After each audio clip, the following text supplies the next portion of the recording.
Welcome to VGK Today, presented by MGM Rewards, a daily podcast bringing you an inside look at the Vegas Golden Knights 2023 Stanley Cup playoff run.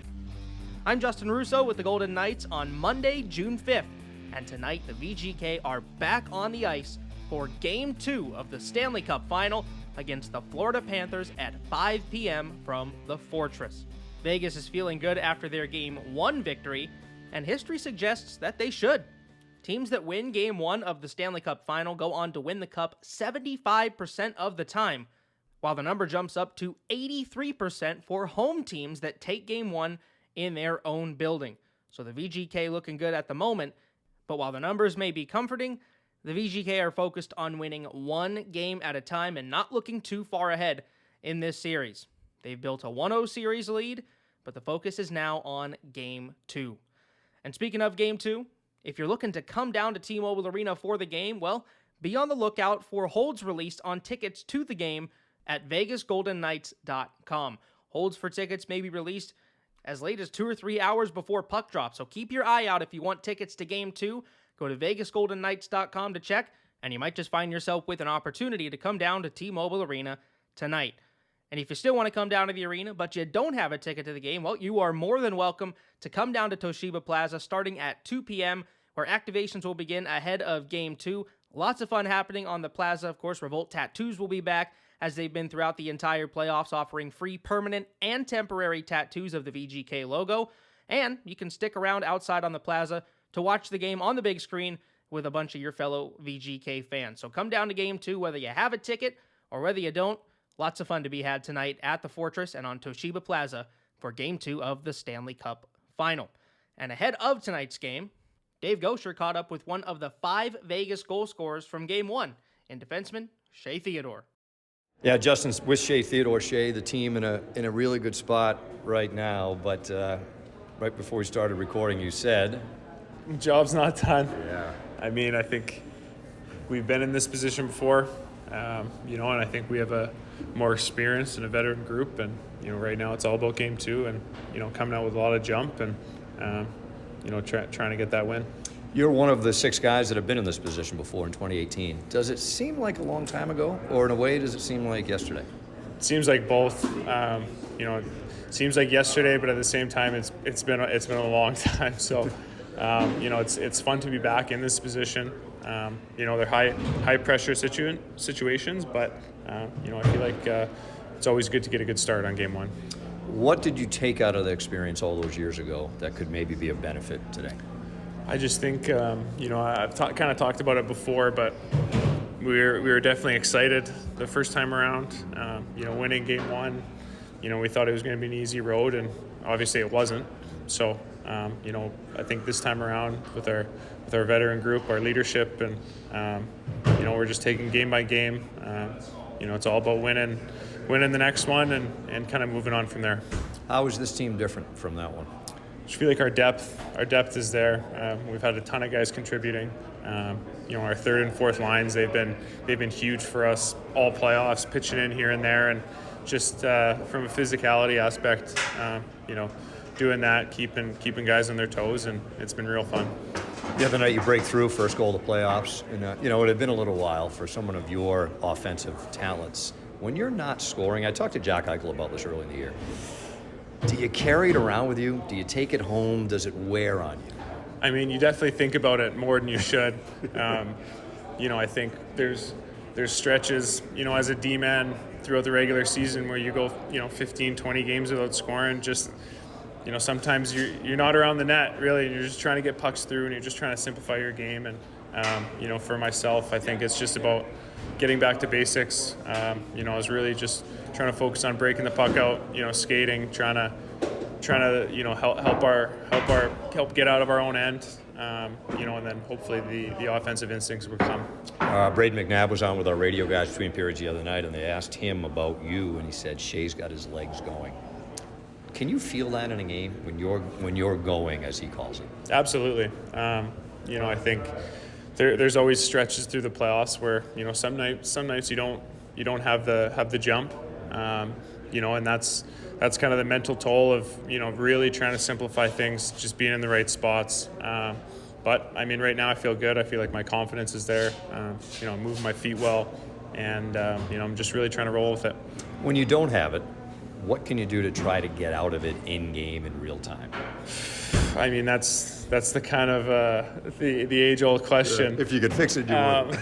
I feel like if anybody could kind of find that answer, they would. But I think it's just really trying to simplify it. I think when you don't have that jump, you're just trying to be on the D side a lot, not give up high danger chances, be in the right spots. Really, just trying to just simplify your game. Played with Naber for a lot of years now. What makes him a good defense partner for you? He's just so solid. He's so big out there. He's such a threat. Defending rushes. Whether he steps up and lays a guy out, or he always seems to be in the right spot.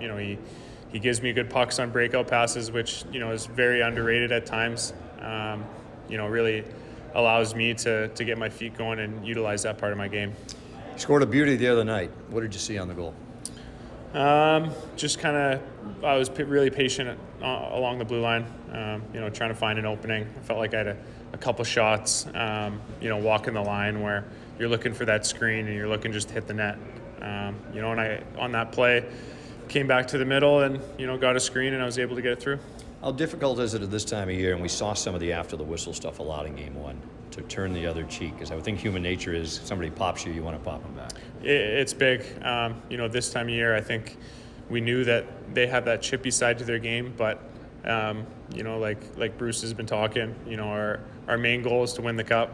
And, if that's taking a couple extra cross checks, or like Hager being, in a chokehold, getting punched in the face, that's what it has to take. And, I think if we continue our game the way that it's been, we should be on the winning side. Did you take a moment, maybe during the anthem the other night, you're standing around saying, this is nuts. I mean, here we are back in the Cup final again.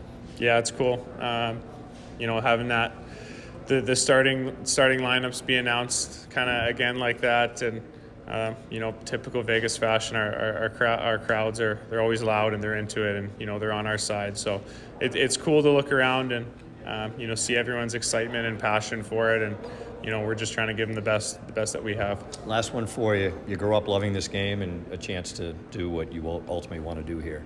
As a kid, and you watched the Cup, do you remember like certain teams that won it? Anyone jump out in the forefront of your mind that when you were sitting there watching TV? No, I think back, when you're watching it as a kid, you're kind of just in awe on, what the players go through, kind of the grind. It's definitely different when you're in that position and you're that guy going through that grind. But it seems like at the end of the day, the guys that lift it, put the work in, and it's definitely special. It's the hardest trophy to win in sports for a reason, and that's our goal. Shea, thanks for this. Good luck tonight. Thank you very much. Well, Shea with a great performance in Game 1 of the Stanley Cup Final, his first goal of the Stanley Cup playoffs, and a beautiful goal at that, moving his way around the Florida defenders, getting to the middle of the ice and firing it past Sergei Bobrovsky for the second goal of the game for the VGK. But let's shift gears now and really shift sports as we go from guys that are used to swinging hockey sticks to one that's great at swinging a golf club. Dave Goucher has more. Yeah, Justin, of course, PGA Tour player Harry Hall's an Englishman, went to UNLV, lives in Vegas, and has become a huge hockey fan, and plays some golf with some of the guys from time to time. Was at Game 1 of the Cup Final the other day, and he spoke with our Daren Millard after the first period. What do you think of your first Stanley Cup Final? It's pretty cool. It's my first one, It was nice to see the guys equalise there before the first intermission, so hopefully we can score a couple more. You play a lot of golf with Zach Whitecloud and a few other guys. What is the best part of Zach's game? I mean, Zach's got all the speed in the world. He swings it about 125 mile an hour and bombs it, probably past me sometimes. And he can putt, he can chip, but everything's pretty good. He's probably a scratch handicap, so the guy can play. Does he ever ask you for tips? A little bit, just on clubs, and I don't think they know much about the equipment as, the same way I wouldn't know much about a hockey stick. But, yeah, just putting the right clubs in their hands, and then obviously they know how to hit a ball. So, yeah, they're really impressive. I played with Chandler Stevenson a few months ago too, and they're all really good. When you play with Zach, do you guys play a match? Does he get strokes? How many? Well, I think I might give him 3 aside. We might play for $10, maybe a little more now. I'm playing a little bit better and his contract's a little bigger. Have you ever played hockey before? No, never. I used to play field hockey in England, played a lot of that, but not on skates, so I don't think I'd be able to do it. Tell me about wearing the jersey with Amanda last week on CBS. Yeah, that was cool. I was going to wear it on the golf course. You know, being in Dallas and obviously the Knights were playing there, I thought I'd wear it on the golf course on the 13th hole where everyone was, you know, based and pretty rowdy during the week, and I wasn't doing very well, and I finished the day tied for the lead, and I thought I'd wear it in the interviews, and you know, the Knights were playing Dallas that night, and yeah, so. What, when you look at the two different sports, is there anything in common that makes a hockey player a good golfer? I think just the hitting motion must be pretty similar. For all these guys to, you know, go into golf and be able to hit the ball, I think that's really, really powerful. And growing up playing field hockey, it is pretty similar. You know, they're just doing it on skates and hitting the ball. You know, the ball's moving here, and in golf it isn't. So maybe they find it a little bit easier. So what's your strategy in the Stanley Cup Final for Vegas? Oh, I don't know. I think I was, you know, when we conceded that goal early on, I was pretty calm, and the boys just brought it back. I'm not a big hockey statistician, but I just enjoy watching them. Are you a stressed out fan or are you a calm fan? I'm a calm fan, yeah. I'm a calm fan. I've got a lot of faith in these guys. Awesome. Thanks very much. No worries. Thank you. Well, you never know who is a VGK fan at the end of the day or who you're going to see at T-Mobile Arena for some of these games for the Golden Knights. And it was interesting to hear Harry's perspective on his fandom of the Golden Knights, but I want to take you back to last week before Game 6 against the Dallas Stars. Dan Duva sat down with Zach Whitecloud before the game and got his story on how the two crossed paths. I play quite a bit of golf with Harry, and I'm referring to the interview I'm sure you saw. Him and I, he's sponsored by Finley Chevrolet, so and Finley was very nice to take care of me my first couple years in the league. Sponsoring me and giving me a car and treating me kind of like their family too, right? So, and just making that side of things easier in my life too. So I'm always thankful to them and the things that they've done for me. But that's how I originally met Harry. Was Doug Fleming over at Finley Chevrolet. He kind of exchanged numbers between the two of us, and we ended up just playing around. We're similar in age, right? So similar in age, and in our paths to the pro careers kind of went the same way. He had to grind and claw his way through to be where he is today now, and obviously competing at the highest of his sport, right? So I think we kind of bonded over that and just sharing stories of workout tips, eating tips, training, whatever it is, right? Or just things away from the game too, and just it was just cool to be able to obviously admire what he does as a pro athlete, and just kind of, I think when you play with a pro golfer, it's different, right? And then he comes to the hockey games and he gets to see a sport that he never really grew up with and see kind of what we do. So he's a good friend. And first of all, he's a great person, right? So I think being around him is fun to be able to play golf with him and just chat with him too. And he supports the team a lot. Fun to get an insight onto the relationship between Harry Hall and a lot of the Golden Knights, but especially with Zach Whitecloud. You can tell that there's such a mutual respect between those two guys and how seriously they take their crafts, whether it's golf or hockey. And it was fun to hear from Harry. Hopefully we see him at more of the games for the Vegas Golden Knights here in this Stanley Cup Final and in the future for the VGK, one of the most prominent fans of the Golden Knights out there on the PGA Tour. Again, Game 2 of the Stanley Cup Final is tonight at 5 p.m. from the Fortress. Be on the lookout for holds released on tickets at vegasgoldenknights.com. And again, whether you have a ticket or you don't, come on down to Toshiba Plaza before the game. And if you don't have a ticket, watch the game on Toshiba Plaza with your fellow VGK fans. Should be a fun one. Vegas Golden Knights looking for a 2-0 series lead against the Florida Panthers before the series shifts to Sunrise for Games 3 and 4. Thanks for tuning in today, and be sure to subscribe wherever you get your podcasts so you don't miss a moment of the team's quest for the Stanley Cup right here on VGK Today. Tomorrow, we're back with a recap of Game 2 of the Stanley Cup Final between the Golden Knights and the Panthers. Justin Russo signing off for episode 50 of VGK Today, presented by MGM Rewards.